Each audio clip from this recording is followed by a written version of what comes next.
I'm curious your thoughts on pushback that the president is hearing from his progressive left and conservative right. It's not often we see Ro Khanna and Mike Lee agreeing on the same thing, but they say the president violated Article 1 of the Constitution and should have requested authority from Congress. Are they right?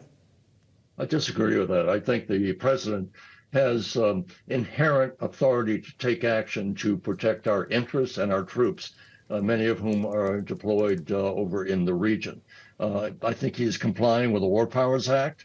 Namely, he has to give notice within 48 hours and then go to Congress within 60 days to get authority. So I think he's done everything consistent with the War Powers Act. I think the progressives of saying that anytime the president orders military action, he has to get authority from the Congress. That's simply not the case. If he's asking for a declaration of war, if he's preparing to have a major conflict in a region, it would obviously be responsible for him to come to the Congress and say, hey, we've got a lot at stake here. You have a lot of authority here.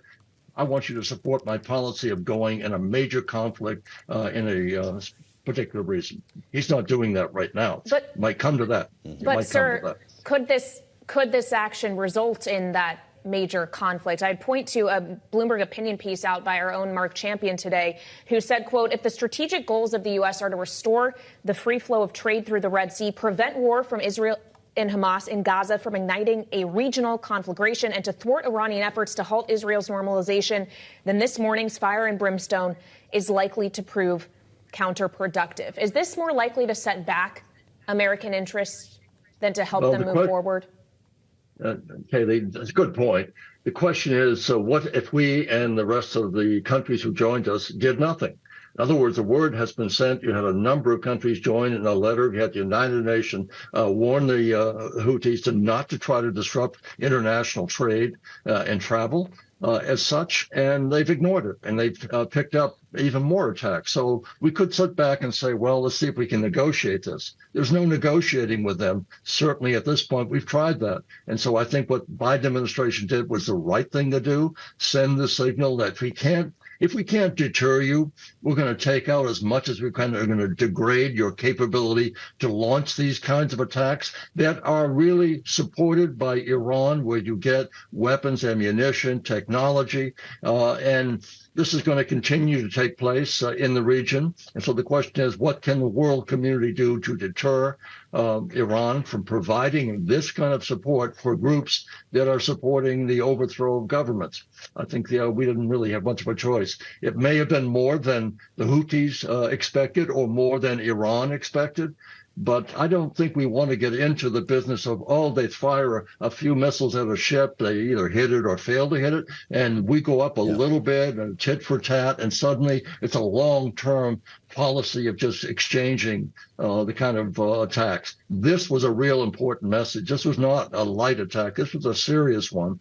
But there's also a signal that's being sent. There's more to come if necessary. We're trying to de-escalate it, but you can't keep raising the ante by hitting traffic now. And you have been reporting this. What's happened to the price of oil? What will happen to inflationary pressures if all of these ships have to go around the coast of Africa? Then you've got 12% of the 12% of the trade not being able to go through the Red Sea for fear they're going to be hijacked or attacked, and so therefore they're going to circumvent that by going to the Cape of Good Hope. I don't think that's in the interest of the world economy or ours. Well, it's fascinating to me, Secretary Cohen, and I suspect to you as well, that this is being directed to some extent by a Secretary of Defense who's still in the hospital.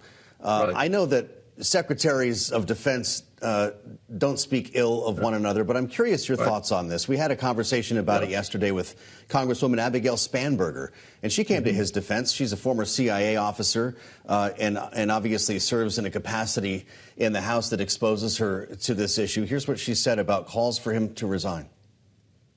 We're hearing increased calls for his resignation, Congresswoman. Should he resign? No. Absolutely not. He is an incredibly experienced, steady hand with strong military experience. As long as he is healthy enough and able to continue doing the job, his decades worth of experience is extraordinarily important and vital to U.S. national security.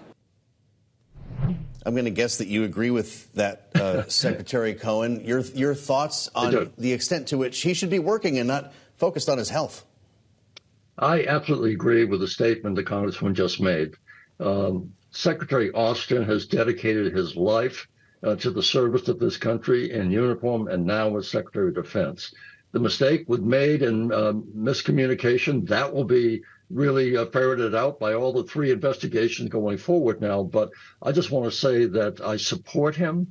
I don't think he should resign. I don't think the president should fire him. What I'm concerned about, and say, if you're worried about national security, what about the one member supported by his colleagues who held up the promotion of the critical people for a year in the United States Senate?